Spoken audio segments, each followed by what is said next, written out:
இந்த தவக்குலை நம்ம சிறந்த முறையில் நல்ல முறையில் தவக்குலை நம்ம புரிந்து கொண்டோம் என்று சொன்னால், இந்த தவக்குலை நல்ல முறையில் சிறந்த முறையில் புரிந்து கொண்டோம் என்றால் வாழ்க்கையில் அப்படி ஒரு நிம்மதி கிடைக்கும். எப்படி கிடைக்கும்? வாழ்க்கையில் அப்படி ஒரு நிம்மதி கிடைக்கும். என்ன உங்களுக்கு மற்றவனுக்கு என்ன டிஃபரெண்ட்னா, அவனுக்கு எழுதினதான் நடக்கும், உங்களுக்கு எழுதினதான் நடக்கும். ஆனால் அவன் பதறிக்கின்றான். என்ன டிஃபரெண்ட்? தவக்குள் இல்லாதவன் பதட்டத்திலேயே போய் விடுவான், நீங்க பதட்டம் இல்லாம போய் விடுவீங்க. அவ்வளவுதான் டிஃபரெண்ட். என்ன உங்களை பொறுத்த வரைக்கும் தவக்குள் என்ற விஷயத்தை உங்களுக்கு வந்துட்டா பெரிய ஒரு நிம்மதி, ஒரு ரிலாக்ஸ் இருக்கும்.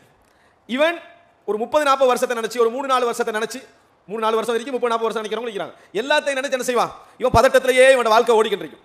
அப்ப இவனுக்கு எந்த நாளும் பிரச்சனை, இவனுக்கு என்ன எந்த நாளும் பிரச்சனை தான். ஆனா இவன் என்ன எப்படி இருப்பான்டா, அந்தந்த பிரச்சனை அந்தந்த டைம்ல மட்டும் தான் எதிர்கொள்வான். தவக்குள் உள்ளவன். இந்த தவக்குள் இல்லாதவன் பிரச்சனை என்னடா, அவன் ஊர்ல உள்ள எல்லா பிரச்சனையும் அவன் தான் எதிர்கொள்றான்.